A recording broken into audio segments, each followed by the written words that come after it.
Hello നമസ്കാരം, എല്ലാവർക്കും RT മീഡിയയിലേക്ക് സ്വാഗതം. എൽ ഡി ക്ലർക്ക് റാങ്ക് ലിസ്റ്റിലെ സാധ്യതകളാണ് നമ്മൾ കുറച്ച് ലക്കങ്ങളായി സംസാരിച്ചു കൊണ്ടിരിക്കുന്നത്. എൽ ഡി ക്ലർക്ക് ഓരോ ജില്ലയിലെയും ലിസ്റ്റ് പരിശോധിച്ചുകൊണ്ട് ഓരോ കാറ്റഗറിയിലുള്ള ആൾക്കാരുടെ എണ്ണം, കാൻഡിഡേറ്റ്സിൻ്റെ എണ്ണം നോക്കും, അത് എത്ര ശതമാനമുണ്ടെന്ന് നോക്കും. അതുപോലെ മുൻ വർഷങ്ങളിലെ മുൻ ലിസ്റ്റുകളിലെ നിയമന നില എങ്ങനെയാണെന്ന് നോക്കും. ഓരോ കാറ്റഗറി വൈസ് എങ്ങനെയാണ് നിയമനം നോക്കും. കഴിഞ്ഞ ലിസ്റ്റിലെ ഓരോ വർഷവും എത്ര നിയമനമാണ് നടന്നതെന്ന് നോക്കും. അതുപോലെ അതിനു മുമ്പത്തെ ലിസ്റ്റിലെ കഴിഞ്ഞ 2 ലിസ്റ്റുകളുടെ നിയമന നില നോക്കും.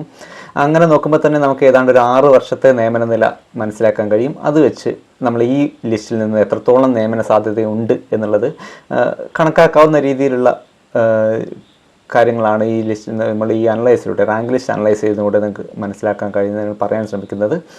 അതായത് റാങ്ക് ലിസ്റ്റ് നോക്കിക്കഴിഞ്ഞാൽ ഒരാൾക്ക് എനിക്ക് ജോലി കിട്ടാൻ സാധ്യതയുണ്ടോ എന്നുള്ളത് സ്വയം നോക്കി മനസ്സിലാക്കാൻ പറ്റുന്ന രീതിയിൽ വളരെ സിമ്പിളായിട്ട് ഞാൻ പറയാൻ ശ്രമിക്കുന്നുണ്ട്. ഒരുപാട് പേര് സംശയങ്ങൾ ചോദിക്കുന്നുണ്ട്, പരമാവധി ഞാൻ മറുപടി പറയാൻ ശ്രമിക്കുന്നുണ്ട് എന്നാണ് വിശ്വാസം. സമയത്തിൻ്റെ കുറവുണ്ട്.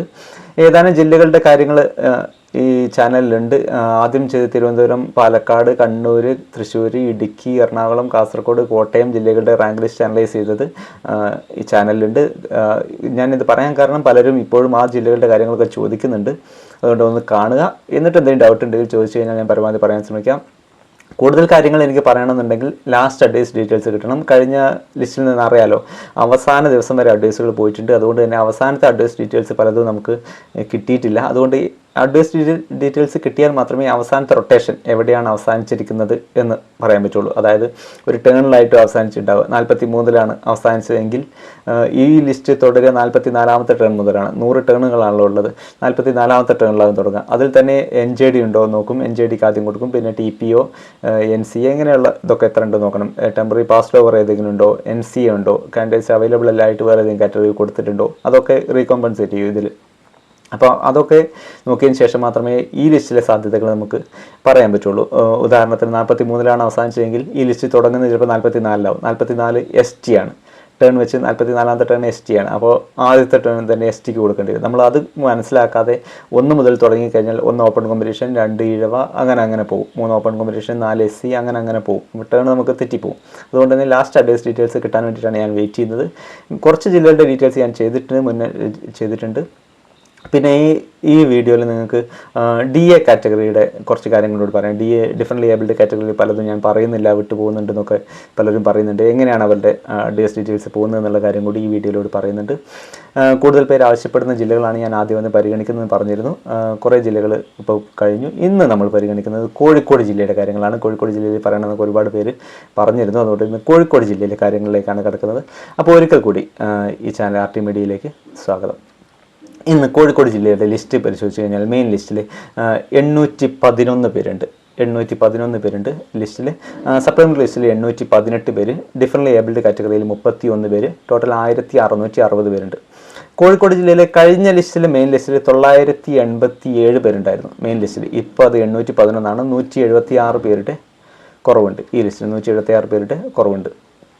ഇനി നമ്മൾ ആ ലിസ്റ്റിൻ്റെ ഓരോ കാറ്റഗറി വൈസുള്ള എണ്ണമാണ് നോക്കുന്നത്. ആദ്യം മുസ്ലിം കാറ്റഗറിയിൽ 117 പേരുണ്ട്. ടോട്ടൽ 117 പേരുണ്ട്. അതങ്ങനെ നോക്കിക്കഴിഞ്ഞാൽ ഓരോ 100-ൽ നോക്കിക്കഴിഞ്ഞാൽ ആദ്യത്തെ 100-ൽ 1 മുതൽ 100 വരെ 12 പേരുണ്ട്. പിന്നെ 101 മുതൽ 200 വരെ 14 പേര്. 201 മുതൽ 300 വരെ 17 പേര്. 301 മുതൽ 400 വരെ 17 പേര്. 401 മുതൽ 500 വരെ 14 പേര്. 501 മുതൽ 600 വരെ 16 പേര്. 601 മുതൽ 700 വരെ 14 പേര്.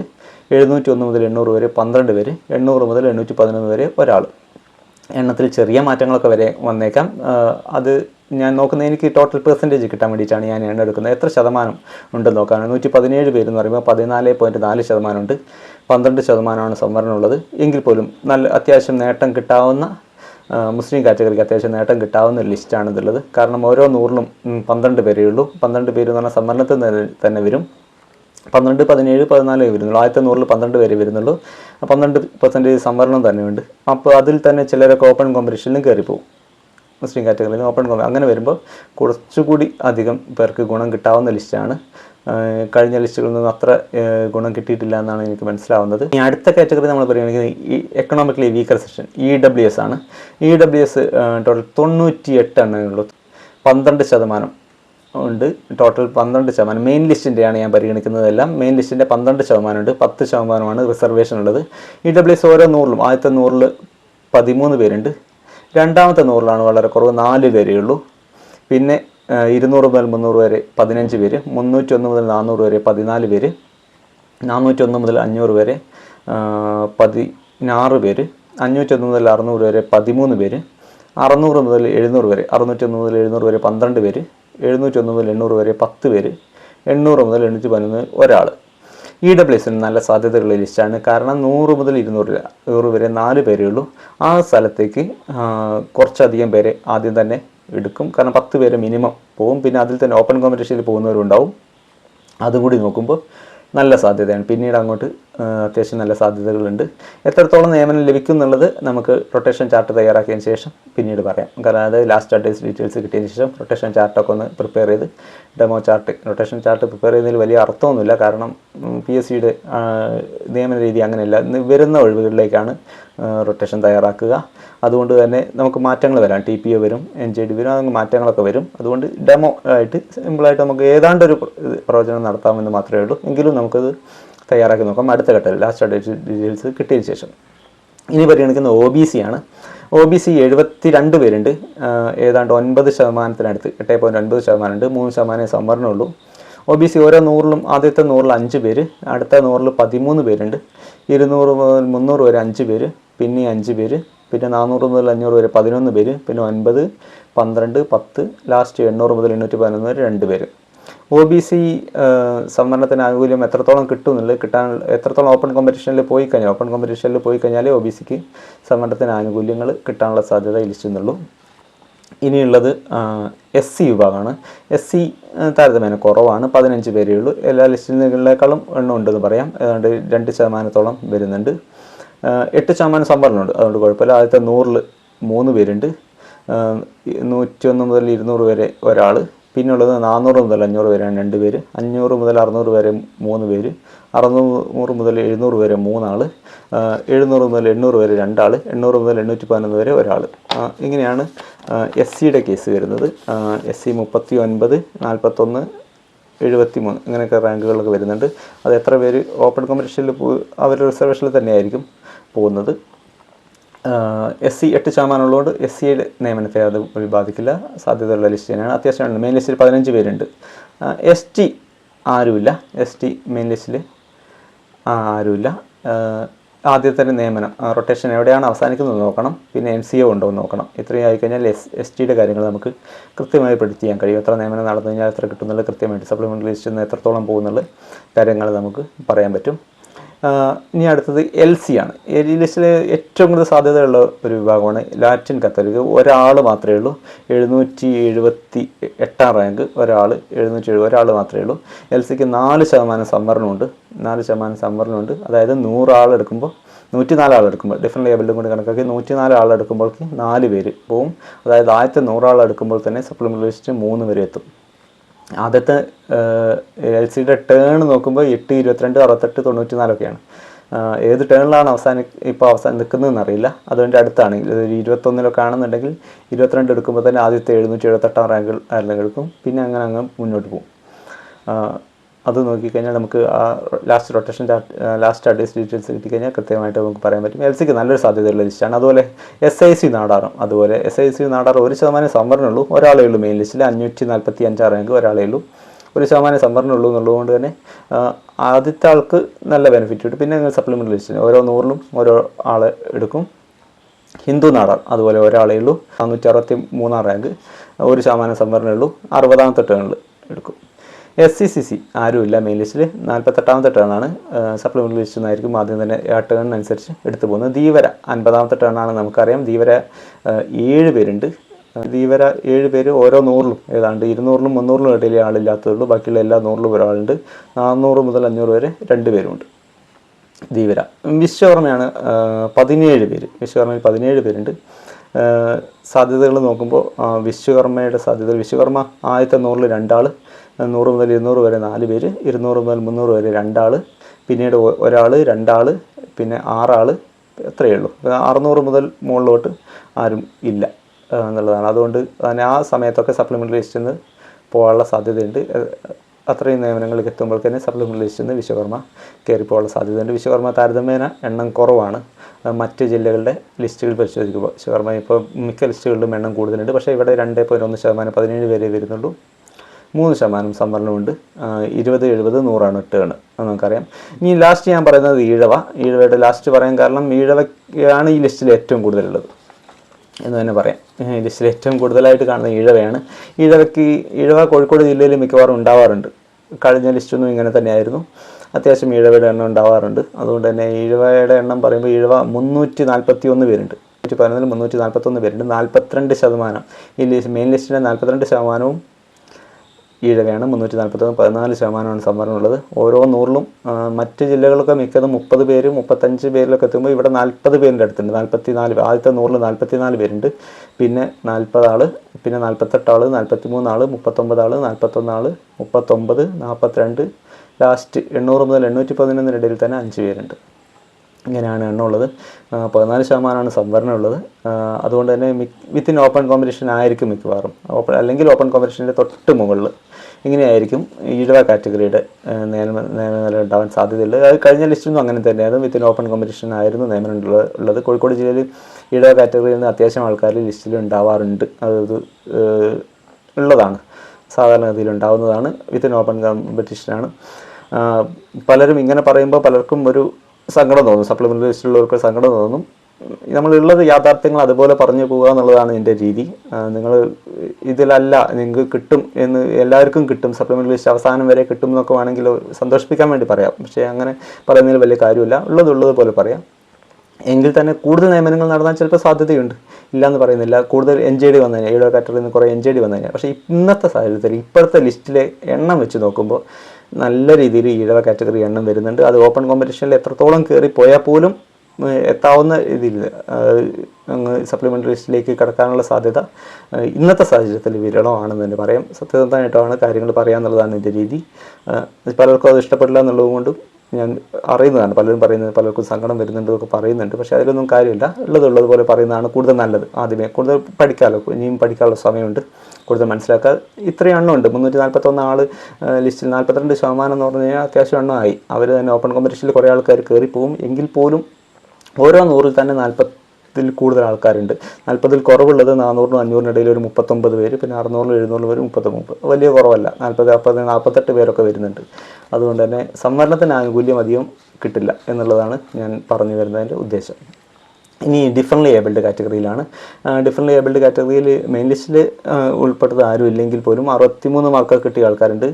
കൺഗ്രാജുലേറ്റ് ചെയ്യേണ്ടതാണ്. അവർ 69.33 ആയിരുന്നു കോഴിക്കോട് ജില്ലേൻ്റെ കട്ട് ഓഫ് എന്നുള്ളത്. 63 മാർക്ക് വരെ ഡിഫറൻ്റ്ലി ഏബിൾഡ് കാറ്റഗറിയിൽ എത്തിയിട്ടുണ്ട്. ഡിഫറൻ്റ്ലി ഏബിൾഡ് കാറ്റഗറിയിൽ ഞാൻ നിങ്ങൾക്ക് നോക്കാം. ടേണുകൾ പലർക്കും ഡൗട്ടാണ്, എങ്ങനെയാണ് ഡിഫറൻ്റ്ലി ഏബിൾഡ് കാറ്റഗറിയിൽ അഡ്വൈസ് പോകുന്നത്. അത് ടേണുകളിലല്ല. ഈ 100 ടേണുകളിൽ നിങ്ങൾ ഡിഫറൻ്റ്ലി ഏബിൾഡ് കാറ്റഗറി കാണില്ല. മറിച്ച് സീരിയൽ നമ്പർ വെച്ചിട്ടാണ് അതിൻ്റെ നിയമനങ്ങൾ നടക്കുക. നിങ്ങൾ സീരിയൽ നമ്പർ നിങ്ങൾ സ്ക്രീനിൽ നോക്കിക്കഴിഞ്ഞാൽ നിങ്ങൾക്ക് കാണാൻ സീരിയൽ നമ്പർ എങ്ങനെയാണ് കൊടുക്കുക എന്നുള്ളത്. ഓരോ അഡ്വൈസിൻ്റെയും അവിടെ സീരിയൽ നമ്പർ എവിടെയാണ് അവസാനിച്ചതെന്ന് കൊടുക്കും. പിന്നെ അതുപോലെ നമ്പറിൻ്റെ കൂടെ ചിലപ്പോൾ സീരിയൽ നമ്പർ കൊടുക്കും, കൊടുക്കാത്തതുകൊണ്ട് ആ സീരിയൽ നമ്പർ വെച്ച് നോക്കിക്കഴിഞ്ഞാൽ നമുക്ക് മനസ്സിലാവും.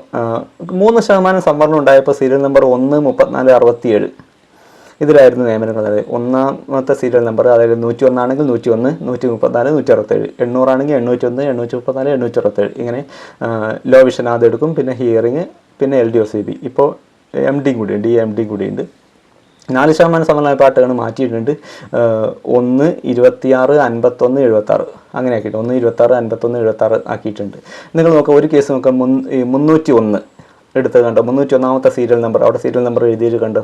ആ സീരിയൽ നമ്പറിൽ കൊടുത്തിരിക്കുന്ന 301 ലോ വിഷൻ, 1 ലോ വിഷൻ്റെ ആളെടുത്തിട്ടുണ്ട്. രണ്ടാമത്തെ കേസ് നോക്ക്, 34ൻ്റെ കേസ് നോക്കാൻ വേണ്ടിയിട്ട് കഴിഞ്ഞ ലിസ്റ്റിന് കാര്യമാണ് പറയുന്നത്. കഴിഞ്ഞ ലിസ്റ്റുകളിൽ നിന്നുള്ള കാര്യമാണ്. അത് 34, 1, 34, 67 ആയിരുന്നു. ആ 34 കണ്ടോ 234 എത്തിയപ്പോൾ HI എടുത്ത് കണ്ടോ. അതുപോലെ തൊട്ടടുത്ത് LDOCP 867 സാധ്യത പറയാനാണ്.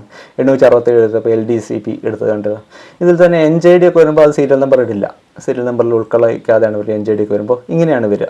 ഇങ്ങനെയാണ് ഡിഫറൻ്റ്ലി ഏബിൾഡ് കാറ്റഗറിയിലെ നിയമനങ്ങൾ വരുന്നത്. ഇപ്പോൾ പുതിയ ലിസ്റ്റ് 4% സംവരണം ഉള്ളതുകൊണ്ട് അതിനെ 1, 26, 51, 76. അപ്പോൾ 101 ആണെങ്കിൽ 101, 126, 151, 176, 500 ആണെങ്കിൽ അങ്ങനെ ആ രീതിയിൽ വരും. അങ്ങനെയായിരിക്കും ഡിഫറെൻ്റ് ഏബിൾഡ് കാറ്റഗറി എന്നുള്ള നിയമനങ്ങൾ വരിക എന്ന് മാത്രം പറയുന്നു. ഇനി കോഴിക്കോട് ജില്ലയുടെ കഴിഞ്ഞ 2 ലിസ്റ്റുകളിൽ നിന്ന് എങ്ങനെയാണ് നിയമനങ്ങൾ നടന്നതെന്ന് നോക്കാം. കഴിഞ്ഞ 2 ലിസ്റ്റുകളിൽ നിന്ന് ഏതാണ്ട് എത്ര നിയമനങ്ങൾ നടന്നു, കഴിഞ്ഞ ലിസ്റ്റിൽ നിന്ന് നമുക്ക് അവൈലബിൾ ആയ ഡാറ്റ വെച്ച് എത്ര നിയമനങ്ങൾ നടന്നു എന്നുള്ള കാര്യം നോക്കാം. കഴിഞ്ഞ ലിസ്റ്റിലെ ഏറ്റവും അവസാനത്തെ അഡ്വൈസ് നടന്നതും ആദ്യത്തെ അഡ്വൈസ് നടന്നതും കഴിഞ്ഞ ലിസ്റ്റ് എന്ന് പറയുന്നത് നമുക്കറിയാം ജൂലൈ 31 അവസാനിച്ച ലിസ്റ്റ്. നമ്മളെ ലിസ്റ്റ് തുടങ്ങിയത് ഓഗസ്റ്റ് 1 ജൂലൈ 31 അവസാനിച്ച ലിസ്റ്റ് ഉണ്ട്. അതായത് 2022 ഓഗസ്റ്റ് 1 ആരംഭിച്ച് 2025 ജൂലൈ 31 അവസാനിച്ച ലിസ്റ്റിലെ ആദ്യത്തെ അഡ്വൈസ് വന്നത് 30/9/2022 അതായത് സെപ്റ്റംബർ 30 നിയമനം. ഓഗസ്റ്റിൽ ലിസ്റ്റ് വന്നു, സെപ്റ്റംബറിൽ തന്നെ അഡ്വൈസ് വന്നത് 118 അഡ്വൈസ് വന്നിട്ടുണ്ട്. 118. അതിന് കാരണം അതിൻ്റെ മുമ്പത്തെ 1 വർഷത്തോളം മുമ്പാണ് അതിൻ്റെ മുമ്പത്തെ ലിസ്റ്റ് അവസാനിച്ച് 1 വർഷത്തെ സമയം ഉണ്ടായിരുന്നു. അതുകൊണ്ടാണ് ഇത്രയും കുറേ NJD ഉണ്ടായിരുന്നു അതിൽ. അങ്ങനെയാണ് 118 അഡ്വൈസ് വന്നത്. 118 അഡ്വൈസ് ഇത്തവണ വരുമോ എന്നുള്ളത് നമുക്ക് കാത്തിരുന്ന് കാണാം. അത്ര വരാനുള്ള സാധ്യതയില്ല. കാരണം ഈ അവസാനത്തെ ദിവസം വരെ അഡ്വൈസ് പോയതുകൊണ്ട്, കഴിഞ്ഞ ലിസ്റ്റിൽ നിന്നുള്ള അഡ്വൈസ് അവസാനം ജൂലൈ 31 വരെ പോയതുകൊണ്ട് പിന്നെ അതിന് ശേഷമുള്ള വേക്കൻസി ഉണ്ടാവുള്ളൂ. തുടക്കത്തിൽ കുറവായിരിക്കും, പിന്നീട് അങ്ങോട്ട് കൂടുക തന്നെ ചെയ്യും. നല്ല രീതിയിൽ തന്നെ നിയമനങ്ങൾ നടക്കും. റിട്ടയർമെൻറ്റ് പ്രൊമോഷൻസ് ഒക്കെ നടന്നു കഴിഞ്ഞാൽ ആ വേക്കൻസി കൂടി നമുക്ക് കിട്ടുന്ന അർത്ഥം.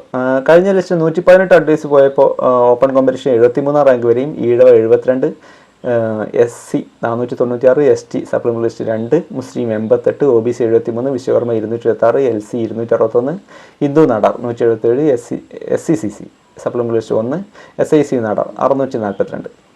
ഇങ്ങനെയായിരുന്നു. ഏതാണ്ട് ചില കാറ്റഗറിയെ ഞാൻ എടുത്തിട്ടുള്ളൂ.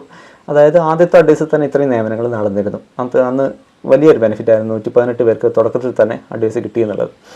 ഇനി നമുക്ക് അവൈലബിൾ ലാസ്റ്റ് അഡ്വൈസ് ഡീറ്റെയിൽസ് ആണ്. നമുക്ക് ഇതുവരെയുള്ളത് ലാസ്റ്റ് അഡ്വൈസ്, ഇത് നമുക്ക് കിട്ടാവുന്ന ഡീറ്റെയിൽസ്. അതിന് ശേഷമുള്ള അഡ്വൈസും കൂടി നടന്നിട്ടുണ്ട്. അതുകൊണ്ട് അവൈലബിൾ ആയ ലാസ്റ്റ് അഡ്വൈസ് പ്രകാരം 25/7/2005 ജൂലൈ 25 ലാസ്റ്റ് അഡ്വൈസ് പോയത്. അതിനുശേഷം അഡ്വൈസുകൾ പോയിട്ടുണ്ട്. അതിൽ തന്നെ വേക്കൻസി റിപ്പോർട്ട് ചെയ്ത് 10/7 to 18/7 18/7 അതായത് ജൂലൈ 18 വരെയുള്ള അഡ്വൈസ് ഡീറ്റെയിൽസ് നമ്മുടെ കയ്യിലുണ്ട്. ജൂലൈ 18 ശേഷമുള്ള ഒരു 13 ദിവസം, 19 മുതൽ 31 വരെയുള്ള ഒരു 13 ദിവസത്തെ എത്രത്തോളം നിയമനങ്ങൾ നടന്നു എന്നുള്ളതാണ് നമുക്കിനി അറിയാനുള്ളത്. അതും കൂടി കിട്ടിക്കഴിഞ്ഞാൽ നമുക്ക് ഏതൊരു ഡെമോ റൊട്ടേഷൻ ചാർട്ട് ഏതാണ്ട് പ്രിപ്പയർ ചെയ്തിട്ട് നമുക്ക് ഏതുവരെ നിയമനങ്ങൾ നടക്കും എന്നുള്ളത് നമുക്ക് പറയാൻ കഴിയും. റൊട്ടേഷൻ വൈസ് എങ്ങനെയായിരിക്കും നിയമനങ്ങൾ നടക്കാൻ പോകുന്നത്, എത്ര ഒഴിവ് വന്നാൽ എങ്ങനെയായിരിക്കും റൊട്ടേഷൻ, ഒരു ഡെമോ റൊട്ടേഷൻ ചാർട്ടൊക്കെ നമുക്ക് പ്രിപ്പയർ ചെയ്യാവുന്നതേ ഉള്ളൂ. അത് കഴിഞ്ഞ് ഈസിയായിട്ട് പ്രിപ്പയർ ചെയ്യാവുന്നതേ ഉള്ളൂ. കഴിഞ്ഞ ലിസ്റ്റിൽ നിന്ന് എത്ര അഡ്വൈസ് പോയി എന്ന് വെച്ചാൽ 935 അഡ്വൈസ് പോയിട്ടുണ്ട്. 935 കോഴിക്കോടിനെ സംബന്ധിച്ച് 935 എന്ന് പറഞ്ഞാൽ കഴിഞ്ഞ മുമ്പത്തെ ലിസ്റ്റിൽ അത്ര വന്നില്ലെങ്കിലും അത്യാവശ്യം നല്ല നമ്പറാണ്. അത്യാവശ്യം നല്ല നിയമനങ്ങൾ നടക്കുന്ന ജില്ലയും കൂടിയാണ് കോഴിക്കോട്. 935 അഡ്വൈസ് പോയിട്ടുണ്ട്. അങ്ങനെ പോയപ്പോൾ ഓപ്പൺ കോമ്പറ്റീഷൻ 624 റാങ്ക് വരെ നിയമനം നടന്നു. ഈഴവ 623. ഞാൻ പറഞ്ഞു ഈഴവ കാറ്റഗറി കഴിഞ്ഞ ലിസ്റ്റിൽ നിന്നും അത്യാവശ്യം എണ്ണുള്ളതുകൊണ്ട് ഓപ്പൺ കോമ്പറ്റീഷൻ്റെ ഉള്ളിൽ വരെ നിന്നിട്ടുള്ളൂ. അത് കോഴിക്കോടിൻ്റെ ഒരു കഴിഞ്ഞ ലിസ്റ്റിൽ നിന്നും അങ്ങനെയാണ് വന്നിരിക്കുന്നത് നമുക്ക് മനസ്സിലാവാം. SC supplementary list 46, ST supplementary list 19, മുസ്ലിം 786, LC റാങ്കുകളിൻ്റെ supplementary list 15, OBC 629, Vishwakarma 733, SIC Nadar supplementary list 6, SCCC schedule caste converted Christian supplementary list 8, Dheevara 148, Hindu Nadar supplementary list 1, differently abled കാറ്റഗറിയിൽ LV 8, LDOCP 11. ഇത്രയും നിയമനങ്ങളാണ് കഴിഞ്ഞ ലിസ്റ്റിൽ നിന്ന് നടന്നത്. അതായത് 935 അഡ്വൈസാണ് പോയത്. ഇത്രയും ഓപ്പൺ കോമ്പറ്റീഷൻ 624 റാങ്ക് വരെ. ഇങ്ങനെയാണ് നിയമനങ്ങൾ നടന്നത്. ഇനി നമ്മൾ നോക്കുന്നത് അതിന് മുമ്പത്തെ ലിസ്റ്റ് 2018 തുടങ്ങി 2021 അവസാനിച്ച 2018 ഏപ്രിലിൽ തുടങ്ങി 2021 അവസാനിച്ച ആ ലിസ്റ്റിൽ എത്രത്തോളം നിയമനങ്ങൾ നടന്നു നോക്കാം. അതായത് കഴിഞ്ഞ 3 വർഷത്തെയായി അതിൻ്റെ മുമ്പത്തെ 3 വർഷത്തിൽ എത്ര നിയമനം നടന്നു വെച്ചാൽ 1002. ഇപ്പോൾ 935 ഉണ്ടായത്. അത് കുറച്ചും കൂടി കൂടും. അതിന് മുമ്പ് ഒരു 50 അഡ്വൈസും കൂടി കൂടുതലുണ്ടായിരുന്നു. 1000 അഡ്വൈസ് കോഴിക്കോട് നടന്നിട്ടുണ്ട്. അതിൻ്റെ മുമ്പത്തെ ലിസ്റ്റിൽ 1000 അഡ്വൈസ് നടന്നിട്ടുണ്ട്. ഈ 1000 അഡ്വൈസ് നടന്നപ്പോൾ എത്ര വരെ പോയിട്ടുണ്ടെന്ന് നോക്കാം. ഓരോ കാറ്റഗറിയിൽ നിന്ന് എത്ര പോയിട്ടുണ്ടാകും.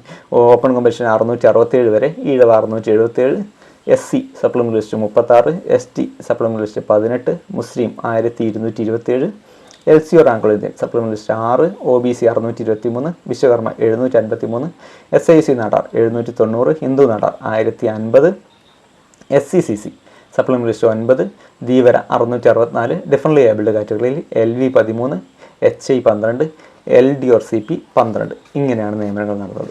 അതായത് കോഴിക്കോട് ജില്ലയുടെ നിയമന നിലയാണ്. കഴിഞ്ഞ 6 വർഷത്തെ 1950 അടുത്ത് ആ റേഞ്ചിൽ തന്നെ നിയമനങ്ങൾ നടക്കുന്നുണ്ട്. അത് വലിയൊരു കുറവൊന്നും ഇനിയും വരാനുള്ള സാധ്യതയില്ല എന്ന് നമുക്ക് മനസ്സിലാക്കാം. ഇനി അഡ്വൈസ് ഡീറ്റെയിൽസ് കിട്ടിക്കഴിഞ്ഞാൽ നമുക്ക് അതിലേക്ക് കടക്കാം. എത്രത്തോളം നിയമനം നടക്കാനുള്ള സാധ്യതയുണ്ടെന്നുള്ള കാര്യങ്ങളൊക്കെ ആ ഘട്ടത്തിൽ നമുക്ക് പറയാം.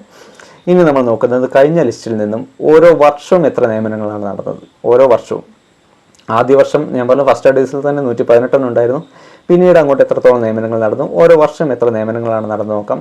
ആദ്യ വർഷത്തിൽ നിയമനങ്ങൾ നടന്നത് 309 അഡ്വൈസാണ് പോയത്. അതിൽ ആദ്യത്തെ തന്നെ 118 ഉണ്ടായിരുന്നു, 309 അഡ്വൈസ് പോയിട്ടുണ്ട്.